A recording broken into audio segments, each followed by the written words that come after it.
Guys, Alhamdulillah akhirnya kita sudah pun menyaksikan sendiri Timnas Indonesia versus Argentina kemarin. Dan saya juga berpuas hatilah dengan keputusan dan corak permainan yang ditampilkan oleh Timnas Indonesia guys. Sehingga kan ramai player Argentina dan terutamanya kita lihat iaitu Garnacho sampai tidak berkutik guys oleh Asnawi. Biarpun kalah tapi hanya kalah tipis saja guys. 0-2. Bisa saya bilang Indonesia ni selevel Australia. Apa yang kita tahu kerana sebelum Argentina menentang Indonesia pada 19 Juni yang kemarin, Argentina bertemu Australia, dan apa yang kita tahu juga Australia dan Argentina dengan kesudahan 0-2. Maka itu saya bisa bilang Indonesia dengan Australia setara. Jadi guys, di sini video yang kita mahu reactionkan yang mana Indonesia versus Argentina itu dikabarkan catatan rating siaran TV adalah nombor 1 di dunia guys, dan ditayangkan di 4 benua. So guys, bagaimana ceritanya? Tapi sebelum itu saya mohon kepada teman-teman tonton video ini hingga habis dan jangan lupa klik butang subscribe untuk Love Indonesia, dan di hujung videonya sekali saya akan memberi sedikit komentar. Tanpa basa-basi, ayo kita sama-sama simak video ini. Mari. Rozul Channel.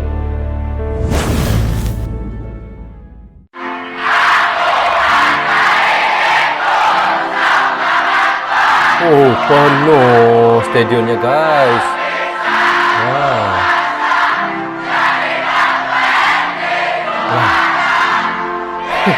Penuh stadion. Merah aja ya. Luar biasa. Ya Allah, fanatik ya. Ada juga yang pakai baju Argentina ya, fan Argentina ya dekat situ. Tapi kurang lah, nampak lebih merah ya. Love Indonesia, jangan lupa subscribe guys. Ya, jangan lupa subscribe channelnya ya. Timnas Indonesia versus Argentina menjadi trending nomor 1 di dunia. Trending nomor 1 di Disiarkan dunia. lebih dari 30 negara.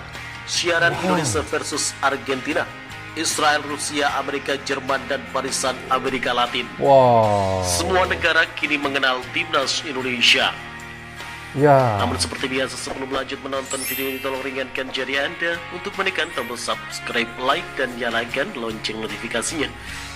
Guys, sebenarnya apabila Indonesia bertemu dengan Argentina ini, kita lihat seperti mana kita lihat Pak Erick mempromosikan Timnas Indonesia kepada negara-negara luar ya. Mungkin ada yang tidak tahu negara Timnas Indonesia macam mana, bagaimana ya. Tapi apabila bertemu dengan Argentina itu sekaligus bisa mempromosikan Timnas Indonesia. Jadi orang sebut saja Indonesia, oh Timnas Indonesia, orang sudah tahu ya. Itu semuanya memang sangat baguslah ya untuk mempromosikan negara Indonesia, Timnas Indonesia ya. Dan kalau sudah, kami ucapkan banyak terima kasih dan mari kita sama-sama. lanjut. Ayo, mari kita lanjut. FIFA Matchday Timnas Indonesia versus Argentina mendapat perhatian nomor 1 dari penggemar sepak bola dunia. Hingga ditayangkan lebih dari 30 negara. Agenda FIFA Matchday Timnas Indonesia yang meladeni sang juara Piala Dunia 2022 Argentina telah berlangsung di Stadion Gelora Bung Karno pada hari Senin 19 Juni 2023 malam waktu Indonesia Barat. FIFA Matchday Timnas Indonesia versus Argentina itu jadi ladang bisnis, bahkan menjadi trending nomor 1 di dunia, dan disiarkan di negara-negara Eropa seperti Afrika, Asia, hingga Amerika. Meski Timnas Argentina tak tampil dengan 3 bintang utamanya, yakni Lionel Messi, Angel Di Maria, hingga Otamendi, namun masih banyak sosok muda yang meladeni Timnas Indonesia. Pemain-pemain bintang tersebut seperti Alexandro Garnacho, ya, Suarez, dan masih banyak lagi yang lainnya. Ya, biarpun tiada Messi, tetapi bisa kita katakan banyak juga player-player superstar ya. Salah satunya adalah Garnacho ya, itu salah satunya. Ambil contoh Julian Alvarez yang dapat triple winner bareng Manchester City musim ini, yakni juara Liga Inggris, Piala FA, hingga Liga Champions.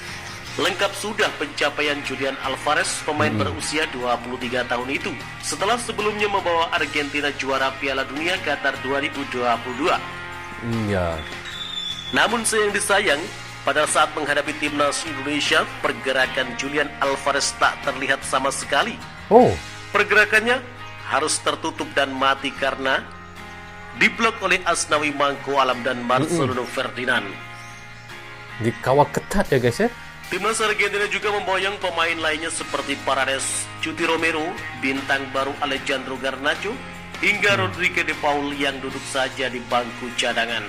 Melansir dari laman resmi Instagram _Stadion Lover, menariknya pertandingan ini menjadi trending nomor 1 di dunia. Trending dan nomor menjadi 1 di dunia. Dan disiarkan lebih dari 30 negara di dunia. 30 lebih negara di dunia, guys. Dan dikabarkan ini adalah perlawanan kedua untuk Garnacho, guys. Yang pertama dia bertemu dengan Australia, yang kedua dia bertemu dengan Indonesia lah. Kira Indonesia ni bertuah. Negara yang nombor 2 Garnacho bermain, guys. Kita tahu sebelum ini dia tidak pernah menyarung jersey timnas negaranya, tetapi inilah kali keduanya dia bertemu dengan Indonesia dan menyarung jersey timnas Argentina. Wow, kira berbangga, guys. Garnacho bermain Indonesia ini sebagai negara nombor 2-nya yang dia bermain untuk negaranya, ya. Wow. Beberapa negara top Eropa juga menyiarkan laga ini. Di antaranya Jerman, Swiss, Austria, Norwegia, dan Rusia. Negara Afrika di antaranya yang menyiarkan yakni Kamerun, Ghana, Kenya, Nigeria, dan lainnya.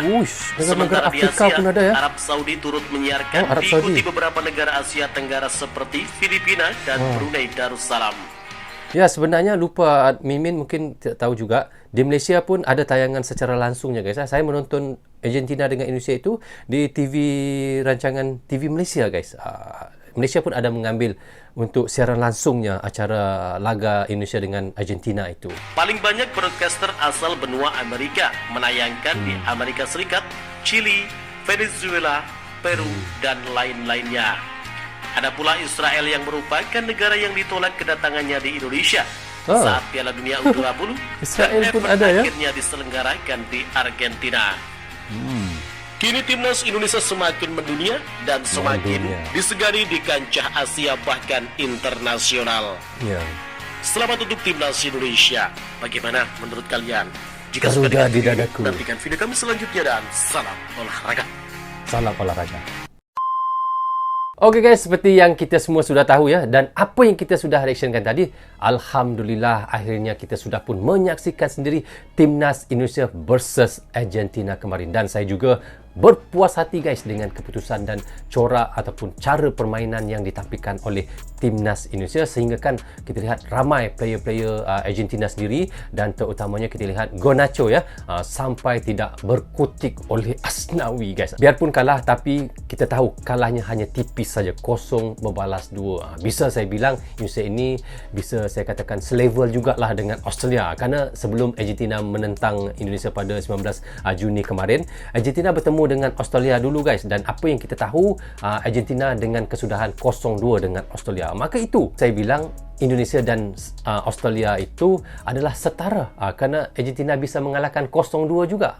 Sebab itulah saya bilang begitu. Dan apa yang dikabarkan dan dikatakan Mimin, mengatakan ketika laga iaitu Indonesia versus Argentina itu mencatatkan rating nombor 1 siaran TV di dunia, guys. Dan banyak negara-negara dalam dunia ini menayangkan siaran langsung itu. Sebenarnya, ya, guys, Malaysia juga ada mengambil dan menayangkan secara langsung juga ketika Indonesia versus Argentina itu, tapi di TV yang berpayah lah. Saya juga menonton di Malaysia dari channel tersebut, guys. Dan apa yang dikatakan tayangannya sebenarnya hingga ke 30 buah negara di dalam dunia, dan beberapa negara top Eropah juga menyiarkan laga ini, guys. Jadi bagi saya sendiri, kita tahu, ya, PSSI mengeluarkan modal yang sangat banyak, ya, tetapi hasil dari tayangan di banyak negara, maka di situ PSSI bisa kita katakan mendapat kembali keuntungan yang berlipat-lipat kali ganda, guys. Dan bukan itu saja, dikabarkan juga banyak sponsor dari berbagai investor,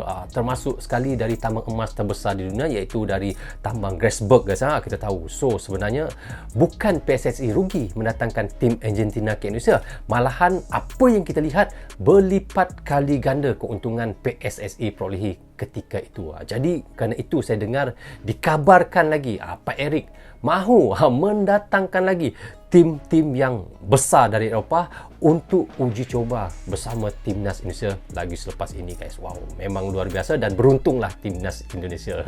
So guys, bagaimana pandangan kalian? Jika ada yang mahu ditambah, teman-teman bisa komen di bawah komentar ini. Jadi guys, rasanya sampai di sini saja untuk reaction kita kali ini. Apapun, saya ucapkan terima kasih kepada anda yang sentiasa mendukung Brozo Channel. Tanpa dukungan kalian, tanpa tontonan kalian, tiada Brozo Channel di dalam YouTube ini. Bagi anda yang suka dengan cara saya mention, anda boleh klik butang subscribe dan klik tombol loceng, tanda dukungan teman-teman kepada saya. Guys, yang baik semuanya datang daripada Allah SWT, yang salah dan silap semuanya datang daripada saya sendiri.